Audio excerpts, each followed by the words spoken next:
Ya se ve. Ok, muy bien.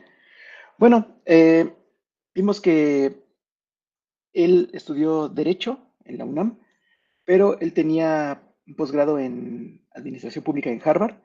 Y a este grupo de personas que tenían estudios aquí en México, pero que tenían posgrados en Europa, digo en Europa, en el extranjero, no necesariamente en Europa, sino en cualquier parte del extranjero, en universidades prestigiosas, se le conoce como tecnócratas, pero esos los vamos a ver hasta el siguiente sexenio, al siguiente periodo. Pero el que cumple con esas características es Miguel de la Madrid. Estudió aquí su licenciatura y tuvo sus posgrados en Harvard, una universidad del extranjero de mucho renombre, y por eso se conoce que Miguel de la Madrid es el primer tecnócrata. Pero bueno, es solamente como que el anticipo de lo que veremos la siguiente clase. Y ya habíamos visto aquí a parte de su gabinete, Manuel Bartlett, que fue el secretario de Gobernación, un político que pues es un ícono del priismo. eh, Tuvo varios cargos previos a este, muchos cargos todavía después de este, en los más altos niveles de nuestro país, y que todavía el sexenio pasado, el presidente anterior, lo nombró como el director general de la Comisión Federal de Electricidad. O sea, como que no importa el partido, él siempre se ha mantenido en lo más alto de las esferas de la política. En la Secretaría de Hacienda y Crédito Público tenemos a Jesús Silva Herzog. Él, recordando a López Portillo, el último, la última parte del gobierno de López Portillo, Jesús Silva Gerson fue nombrado como el secretario de Hacienda y es el que ya habíamos visto que dijo que era solamente una crisis de caja, pero que en realidad pues era una situación mucho más complicada y que terminó siendo una gran crisis económica para el país en el sexenio de López Portillo. Bueno, después de que terminó el sexenio de López Portillo, lo ratificaron para que continuara en la Secretaría de Hacienda, pero ya con Miguel de la Madrid, y él estuvo de 1982 a 1986. Él no terminó todo el sexenio. Jesús Silva Gerson, ahorita vamos a platicar un poco de él. Bueno, me imagino que ya vieron un poco de lo del terremoto, y ahí en el terremoto hubo pues muchos desvíos, porque es una estrategia muy poco ética, pero a veces pasa un desastre natural y le echamos la culpa a ese desastre natural por las cosas, ¿no? Por ejemplo, hubo un temblor y les pregunto, ¿y su tarea? Es que se perdió en el temblor, ¿no? O sea, usan el fenómeno natural como una excusa para quedar limpios de las cosas que tenían que hacer, ¿no? En la situación de México ocurrió una situación similar. Hubo muchos desvíos de dinero para apoyar la campaña del PRI en las elecciones intermedias. Las elecciones intermedias son, o sea, se hacen cada 3 años, ¿no? O sea, el sexenio se parte a la mitad. Entonces fueron en el 85 y se utilizó todo el dinero de la corrupción y de los malos manejos del gobierno de Miguel de la Madrid para reimpulsar el PRI. Recuerden que el PRI estaba perdiendo mucha fuerza. Así que utilizan ese dinero y vuelven a recuperar pues la hegemonía total del país. Y cuando había que justificar todas las desviaciones del dinero, lo que dijeron fue que se había ido en las reparaciones, en el mantenimiento, en, la, en el apoyo, la reconstrucción que provocó el terremoto. Y pues todos sabemos que eso pues es totalmente falso, ¿no? Porque pues para empezar vimos que Miguel de la Madrid ni siquiera había dado los apoyos al principio y luego no quería recibir el apoyo del extranjero y bueno, fueron muchas irregularidades. Y el que menciona esto abiertamente en una entrevista es Jesús Silva Gerson. Por chat, terminando la clase, les voy a mandar un video donde Jesús Silva Gerson, para que lo conozcan, el secretario de Hacienda del 82 al 86, que no terminó su periodo del sexenio, reconoce esos desvíos. Pero bueno, lo vemos al final de la clase. Y como secretario de Programación y Presupuesto, ya lo habíamos anticipado, Carlos Salinas de Gortari. Bueno, Ustedes ya vieron ya varias cosas de Miguel de la Madrid, sobre todo el tema político. Vamos a ver una situación que se presentó al, al inicio de su sexenio.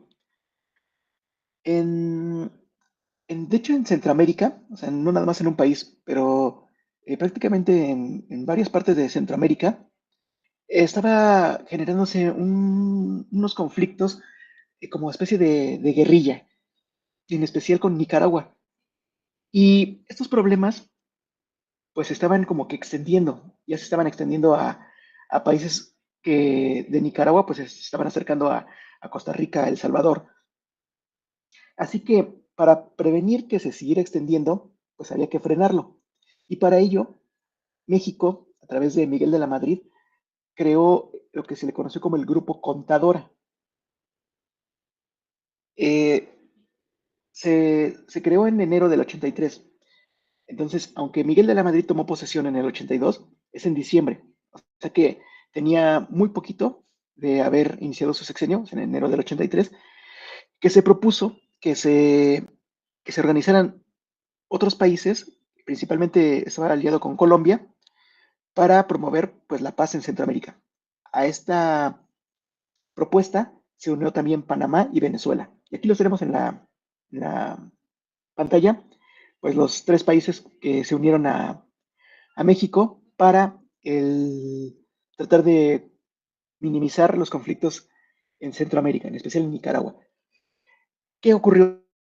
Que iniciado el proyecto, negociaciones, apoyos y cosas así, recuerden que de fondo, lo que siempre hemos estado platicando, que tenemos la Guerra Fría y países que se estaban proyectando a tener un gobierno socialista estaban inmersos en esos conflictos. Por lo tanto, si México y los otros países intervenían para solucionar toda esta situación, pues era como estar apoyando a países socialistas, cosa que a Estados Unidos pues nunca le ha gustado, o sea, no le gusta que apoyen a los socialistas. Y ejerció una gran presión, y que la verdad la mayor presión se la llevó México por haber sido el que lo propuso, para no intervenir. Y aunque no hubo una situación diplomática oficial formal en la que Estados Unidos le dijera a México que no se metiera, pues sí hubo presiones, comentarios, y me imagino que trasfondo, cosas ya no oficiales, donde Estados Unidos pues le dijo a México que no se metiera. Y México, recuerden que en el 83 pues veníamos o estábamos en la severa crisis económica que había dejado López Portillo. Así que no nos convenía mucho el estar en desacuerdo con Estados Unidos, y lo que se hizo fue que pues se acabó el grupo Contadora. Bueno, no se acabó exactamente, de hecho fue lo más curioso porque solamente se dejó de atender y ya nadie hizo caso del grupo Contadora y de todo el proceso que conllevaba, ¿no? Es como cuando ustedes empiezan una tarea y se les olvida y ahí la dejan, o sea, no le ponen fin, no dicen no entregada, sino que ahí la dejaron, así se quedó el grupo Contadora. Eh, Otra situación que ya lo habíamos visto un poco con López Portillo es que el presidente de Estados Unidos era James Carter con López Portillo. Después, el siguiente en llegar a la presidencia fue Ronald Reagan. Y Ronald Reagan llamó a México para decir que tenían en la mira a José López Portillo por lo que había hecho con James Carter. Así que ahí como que nos dieron un susto de que no vuelvas a hacer algo así. Y luego México crea el grupo Contadora, la presión llegó a nuestro país y bueno, pues abandonaron mejor el proyecto porque necesitábamos más bien el apoyo de Estados Unidos. Les debíamos mucho y todavía queríamos que nos prestaran más. Así que en estas condiciones, pues casi casi fue lo que diga Estados Unidos, lo vamos a hacer, y se abandonó el proyecto de Contadora. Y entonces se trabajó ya nada más de manera bilateral, o sea, nada más entre los dos países, entre Estados Unidos y México. Eh, el tema pues de Centroamérica, en realidad Estados Unidos fue el que se encargó. Una situación que comienza el origen del narcotráfico en México, que, o sea, internacionalmente cuando hablan de México, tiene muchas cosas positivas, pero dentro de las más relevantes o más populares en el tema negativo es el narcotráfico. Y es que tenemos a los mayores consumidores pues muy cerca, así que somos el enlace para la droga que se pasa para, para Estados Unidos. Personajes de narcotráfico, pues ustedes conocen al Chapo Guzmán, no sé, al Mario Zambada, que ha estado saliendo últimamente, y así. Bueno, pues todos ellos tienen su origen que haya explotado el tema del narcotráfico en los años 80, donde el que dirigió todo esto del narcotráfico, porque al principio era el tema de la marihuana, y después se metió con la cocaína. Bueno, pues quien originó todo esto fue al que le apodaban el jefe de jefes, que es Miguel Ángel Félix Gallardo.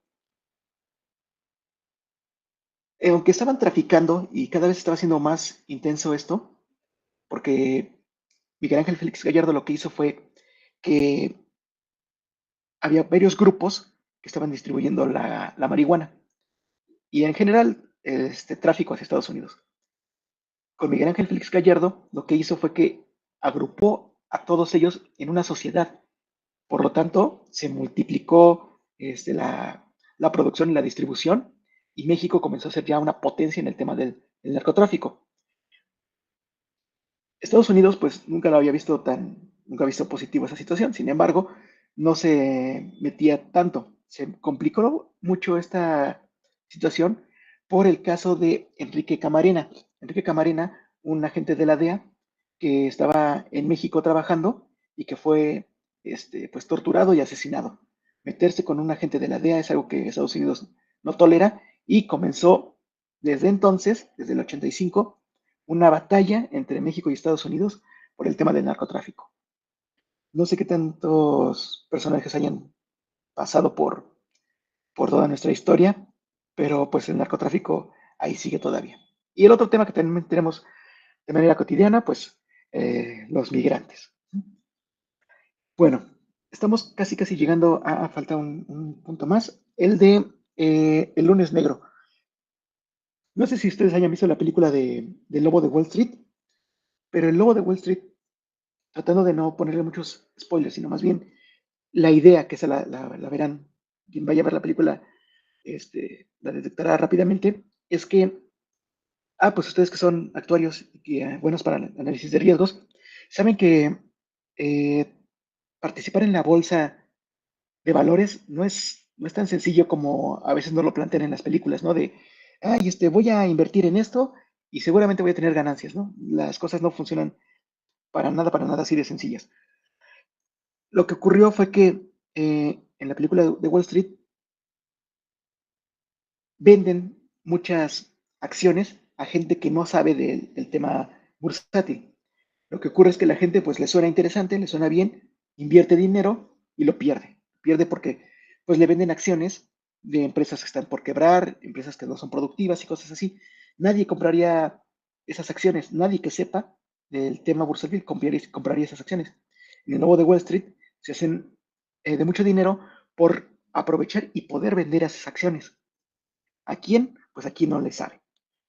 En el 87 hubo un boom, así como una moda, algo que se hizo viral, cosa que en la actualidad usted lo maneja muy bien, pero bueno, en los años 80 no era tan radical, en el que se influyó así por medios de comunicación, por la gente, por alguien que le había ido bien, empezaron a hablar acerca de que invertir en la bolsa era algo bastante conveniente. ¿Y qué pasó? Que muchísima gente, muchísimos mexicanos invirtieron en la bolsa y comprando pues de todo, ¿no? Aparte cosas que ni sabían, ¿no? De aviación, de agricultura, de muchos, muchos temas. Y después llegó lo que se conoce como el lunes negro, eh, donde las bolsas a nivel mundial cayeron, todas las bolsas en el mundo prácticamente cayeron. ¿Qué provocó? Pues que muchos perdieran sus patrimonios, sus ahorros y cosas así. Muchos que tenían bastante dinero mal invertido, pues lo perdieron todo. Sin embargo, la bolsa que más perdió de todo el mundo fue la mexicana. Así que se juntaron dos cosas. Mucha gente comenzó a invertir y la peor caída de las bolsas fue la mexicana. O sea, se juntó todo lo negativo para nuestro país en octubre del 87, un año antes de las elecciones, un año antes de que entre el nuevo gobierno. Así que antes de finalizar el gobierno de Miguel de la Madrid, que ya más o menos se encontraba estable, otra crisis económica. Así que los temas de transición a los mexicanos nos da algo de miedo porque al finalizar el gobierno de Luis Echeverría, ¿qué hubo? Crisis económica. Al finalizar el gobierno de López Portillo, ¿qué hubo? Crisis económica. Al finalizar el gobierno de Miguel de la Madrid, ¿qué hubo? Crisis económica. Así que otra vez el siguiente presidente al que le toque va a tener que batallar con iniciar un sexenio con una crisis económica. ¿Dudas hasta aquí? Todo bien. No, ninguna. Ok, bien. A veces cuando uno va a elegir al siguiente candidato o para la población quien va a elegir a su siguiente presidente, uno pensaría, bueno, ¿y quién debe de ser o quién me daría confianza para que fuera mi presidente? Pregunta para ustedes, si me pueden contestar ahí en el chat. Por cierto, ya está en el chat el salón y el horario. Eh, ¿Quién podría ser? ¿Quién creen ustedes que tendrían la confianza? ¿A quién le tendría confianza para darle su voto? Puede ser un artista, ¿qué tiene que ser? Un político con experiencia, el hijo de un empresario, el hijo de un político ya conocido. ¿Quién podría ser? ¿Quién ustedes podrían elegir? Así sin nombre, ¿no? O sea, que dijeran, este perfil puede ser el que me podría convencer. Ujú. Ahí sí lo pueden poner, por favor.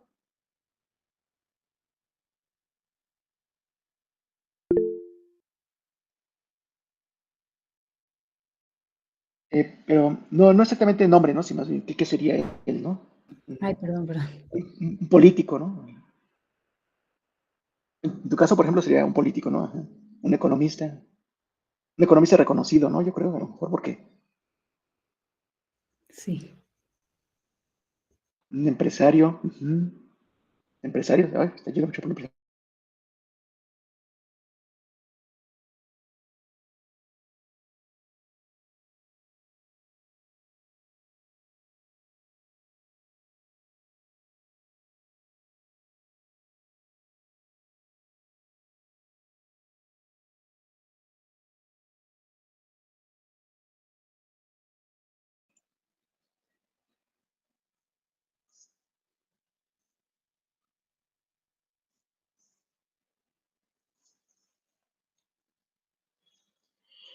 Sí, la mayoría está yéndose por empresarios, economistas, quizá un economista que sea conocido y que sea empresario, por ejemplo, ¿no? Eso quizá sería lo que más cubriría lo que busca el perfil de aquí de la clase.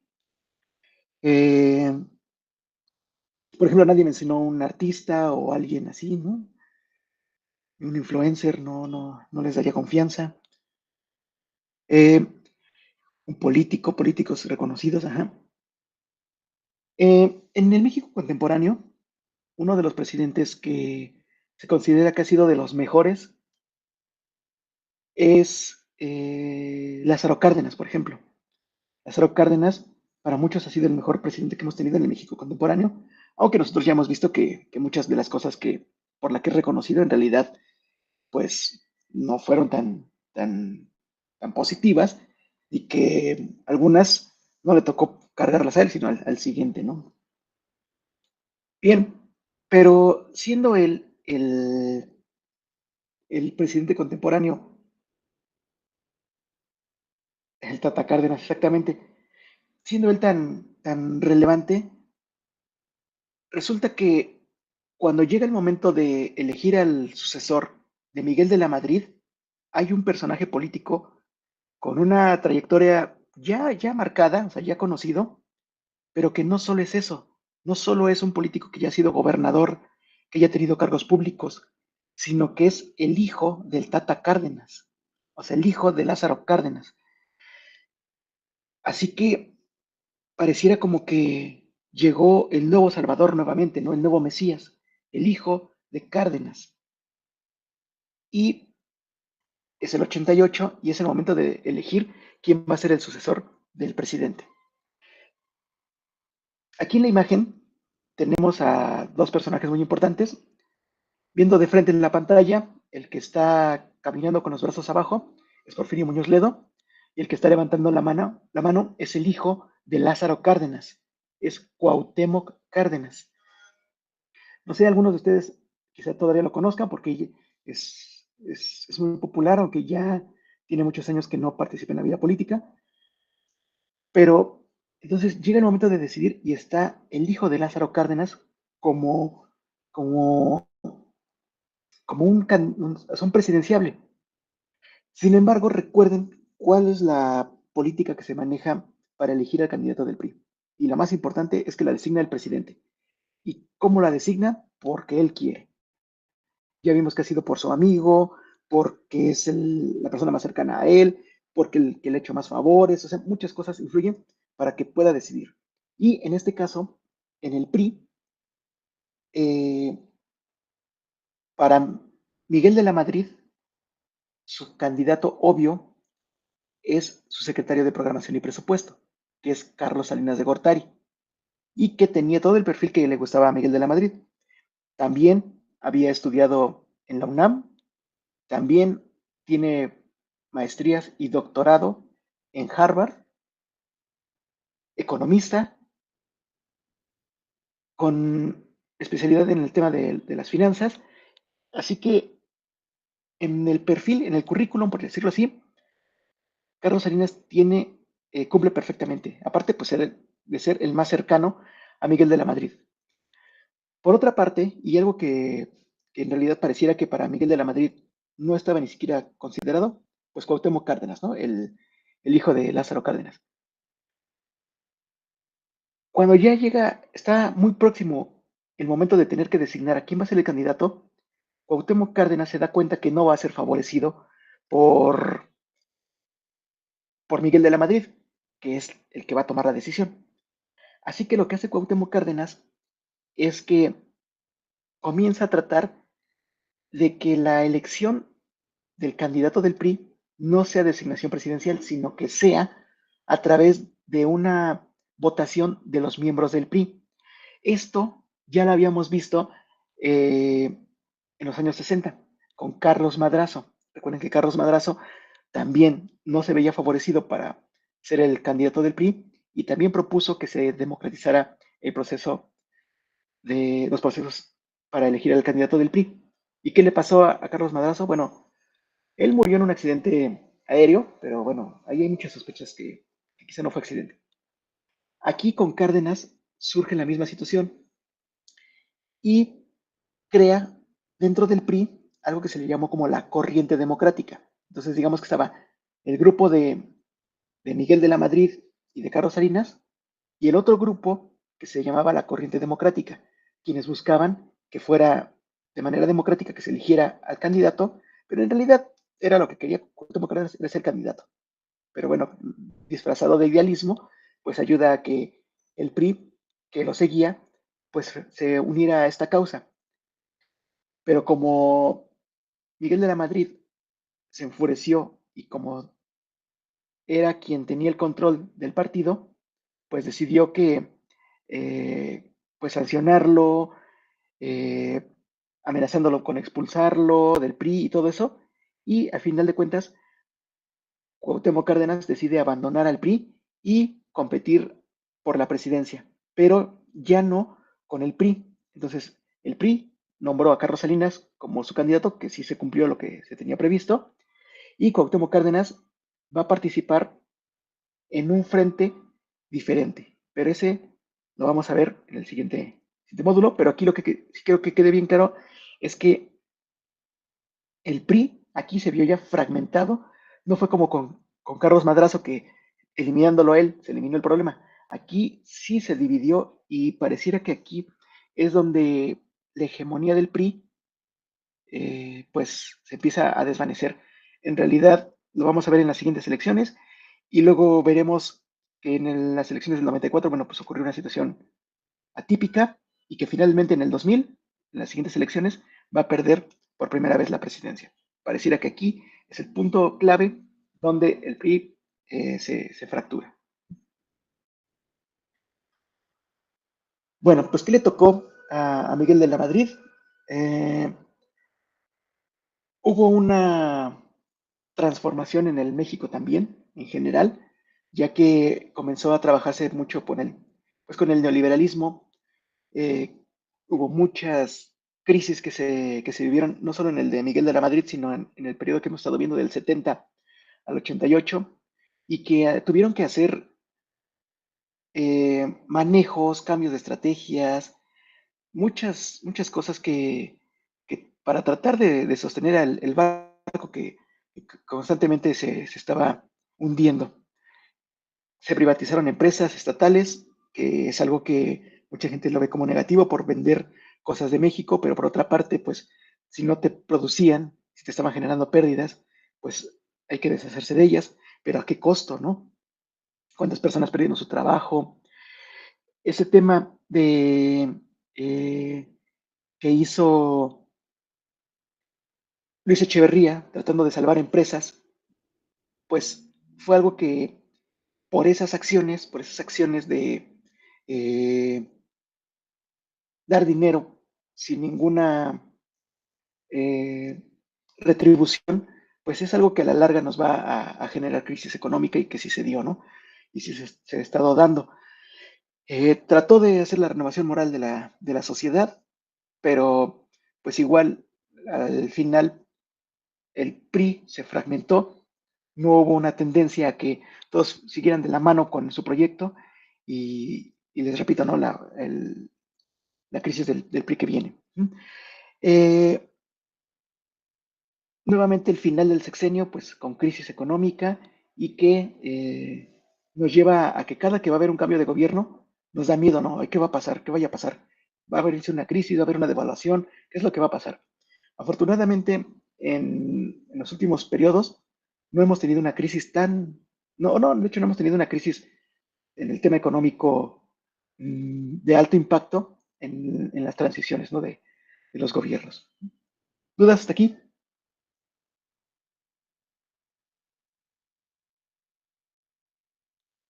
No. Todo bien. Gracias. Bueno, entonces, eh, lo que les comentaba, ¿no? De todo lo que se dio ya del 70 al 88, la crisis del presidencialismo, el inicio del neoliberalismo. eh, Aquí hay un punto que es el que les mencionaba, ¿no? Que demostraron el agotamiento del modelo de Estado benefactor. Si uno va a repartir dinero sin ninguna retribución, es dinero que va a ayudar a la gente, pero es un dinero que tenemos que estar conscientes de que se va a perder en otras áreas. Por eso es que se tiene que a veces impulsar otras áreas para poder hacer estas políticas. En el tema de Luis Echeverría y de López Portillo, e inclusive de Miguel de la Madrid, cuando se llegaron a hacer estas políticas, pues no solo no hubo retribución, sino que no hubo una estrategia y no hubo, y aparte la corrupción que se manejó. Entonces, si uno hace eso, pues lo que conlleva o lo que viene por delante es crisis económica. Tiene que ser un proyecto bien establecido en el que ustedes saben, ¿no? Si yo pongo dinero aquí, lo tengo que sacar de otro lado, ¿no? Entonces, eso del Estado benefactor, pues se agotó y pues nos llevó a las crisis económicas que hemos estado viendo en estos periodos, ¿no? También aquí se vio la crisis del presidencialismo porque desde que Luis Echeverría lo fue perdiendo por su antipatía, por sus malos manejos y cosas así, también la sociedad se dio cuenta de que si estábamos en crisis después del sexenio de Luis Echeverría, si estuvimos en crisis después del gobierno de López Portillo fue porque el presidente tomó malas decisiones macroeconómicamente que le perjudicaron a todo el país. Ahí no fue como en otros casos que le pueden echar la culpa a la pandemia o a una crisis mundial o algo así. Aquí sí fue por las decisiones propias, ¿no? Nosotros mismos como país fuimos los que nos hundimos. Por eso es que la figura del presidente ya no es la del ser supremo que teníamos en otros sexenios y que se ha mantenido ya cuando ustedes hablan de los presidentes que les ha tocado a ustedes, ya no dicen, ay, es mi señor don presidente lo máximo, ¿no? O sea, ya ustedes tienen más libertad de criticarlos, tienen más libertad de decir, esto no está bien, a mí me está tocando ver esta otra situación, y lo ven como una persona, no como alguien supremo, ¿no? Y finalmente, pues lo que se dio, que es muy importante el tema del PRI, porque nosotros lo hemos estado viendo desde cómo surgió, ¿no? Vimos desde el PNR, cómo se transformó en PRM, cómo se convirtió en el PRI y cómo durante todo este periodo, todos estos años que hemos estado analizando, es el partido que domina las cámaras y que domina el poder eh, ejecutivo, pero pues también de paso incluido el judicial, ¿no? Entonces el PRI dominaba los tres poderes de la nación y que pues al ver todas estas crisis, México ya comienza a no creer en este único partido y se empiezan a dar pues fuerza con otros personajes, aunado a que el mismo PRI se fragmentó internamente. ¿Dudas hasta aquí?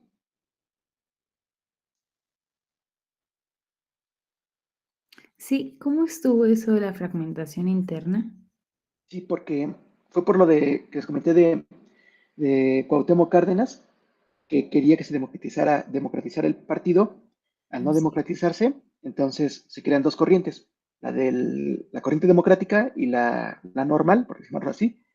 Y ahí es cuando se fragmenta porque algunos se van con Cuauhtémoc y otros se van con el régimen que ya se tenía. Muchas gracias. ¿Algún comentario más? ¿Alguna pregunta más? La presentación, sí, sí, se va a subir. Uh-huh.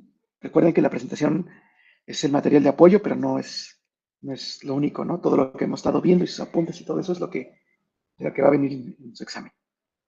Pero sí, sí se va a subir.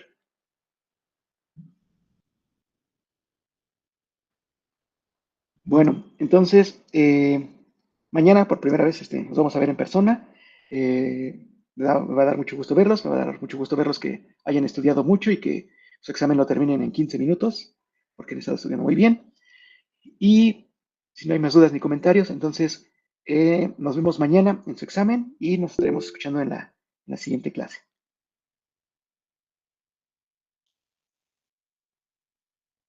Gracias.